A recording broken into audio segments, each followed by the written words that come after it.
It's another Q&A edition of Optimal Health Daily, episode 160, and I'm Dr. Neil Malik.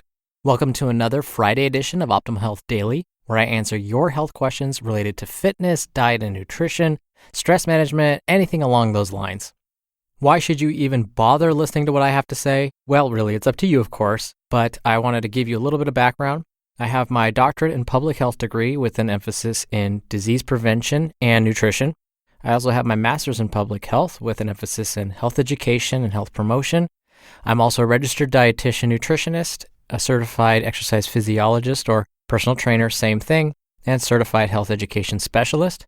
I'm also a full-time faculty at Bastyr University, San Diego, where I am the program lead and department chair for the Master of Science in Nutrition for Wellness program. If you want to send in a question, which I love getting, so definitely keep sending those in, stick around until the end of the show, and I'll let you know how you can do that. And just so you know, if you do send in a question, you're automatically entered into special small raffles to win books, so there's a little bonus in it for you. Now, I kind of slyly mentioned it a second ago, but this week has actually been quite exciting for me from a professional standpoint. I was just promoted to the chair of my own department.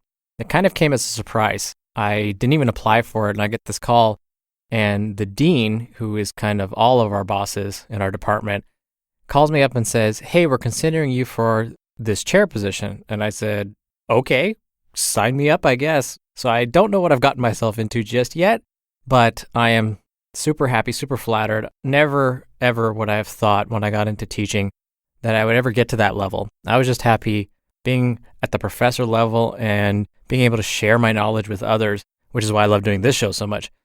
But yeah, it's just kind of been an exciting whirlwind of a week. All right, enough about me. Let's jump right in. Hear today's question as we optimize your life. Hello, Dr. Neil. This is Melita from North Dakota. My question is, are low-carb diets safe to do long-term, even if you're not diabetic? Thank you. I enjoy your show.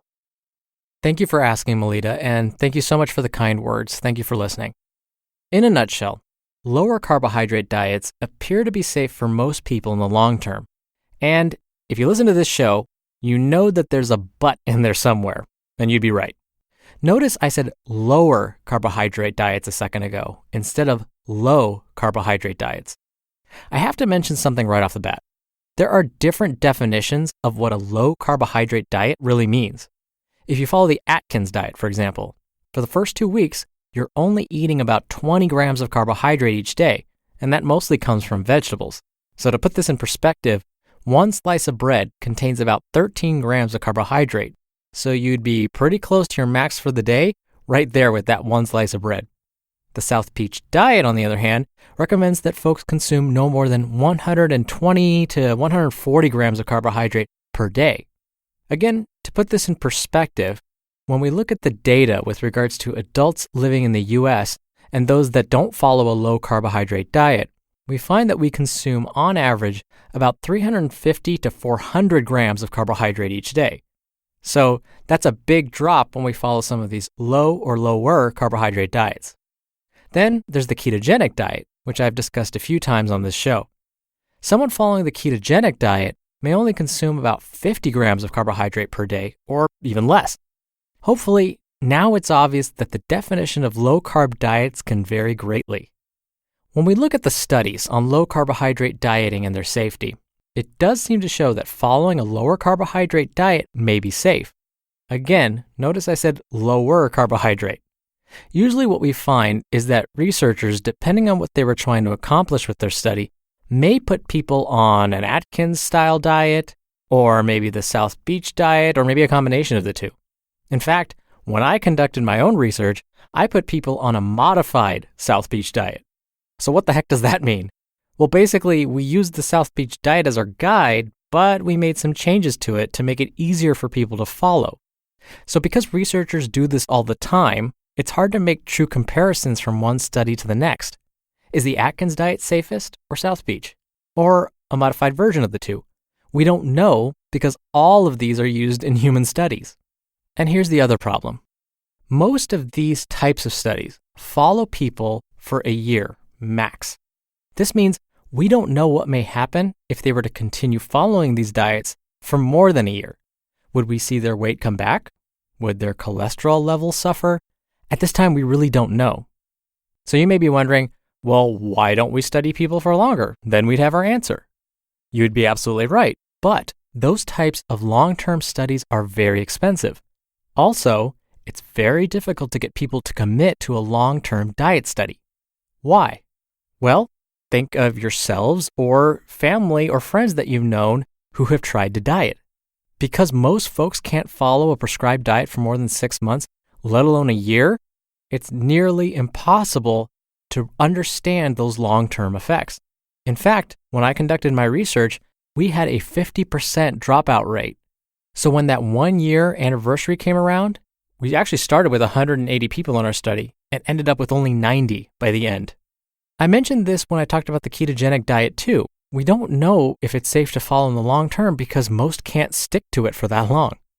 In my experience, I want to repeat that. In my experience, which means this is not based on formal research, I have found the sweet spot for people, especially those that want to lose or maintain their weight, is to consume about 50% of their calories from carbohydrate each day. That's about 250 grams of carbohydrate per day. This means you could eat a cup of oatmeal in the morning, a sandwich with 2 slices of bread for lunch, and 1 cup of cooked pasta for dinner. Throw in 2 servings of fruit and 5 servings of low-carbohydrate veggies each day, like green leafy veggies, tomatoes, broccoli, mushrooms, and so on, and you'd be basically at that 250 grams of carbs right there.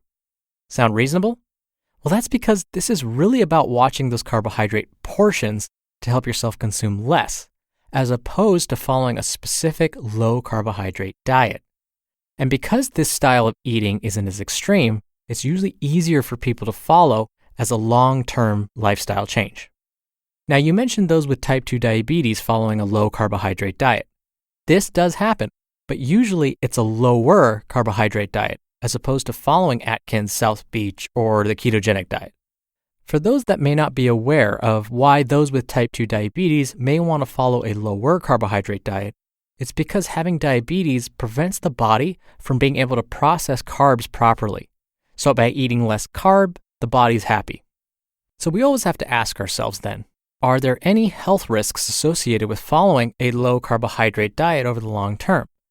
Again, we don't know for sure, but a list of the typical side effects based on the research that has been conducted include the following: fatigue, weakness, constipation, kidney stones and other kidney problems, and bad breath.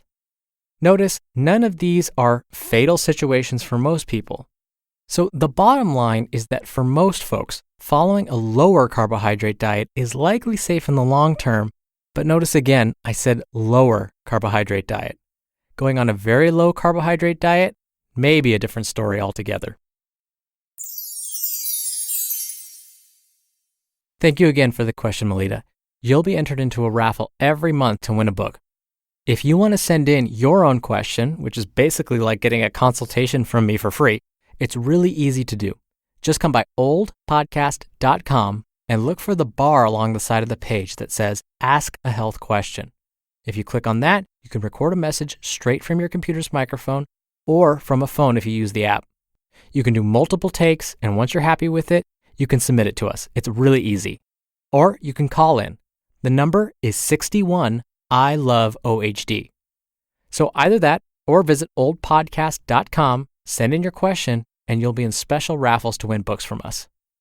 Thank you again so much for listening. Thank you for keeping this show going. We just completed our 160th episode. I can't believe it. Thank you for subscribing to the show. Thank you for sending in your questions. It's my favoriteest part of the show. Have a great weekend, and I'll see you on Monday's episode where your optimal life awaits. Hello, Life Optimizer. This is Justin Malik, creator and producer of this show and Optimal Living Daily, the brother podcast of this one. Literally, I'm Dr. Neil's brother. If you like the format of this show, you'll love Optimal Living Daily too, where I also read to you from blogs, but cover other topics like personal development, finance, and minimalism from bloggers like Derek Sivers, The Minimalists, Zen Habits, and many more. So for more amazing content read to you for free, come subscribe to Optimal Living Daily too, and together we'll optimize your life. You've been listening to Optimal Health Daily. Be sure to hit the subscribe button to stay up to date on each new episode, and head to oldpodcast.com. That's oldpodcast.com for a free gift, as well as more actionable tips and resources to help you maximize your potential. Thanks for joining us, and remember, your optimal life awaits.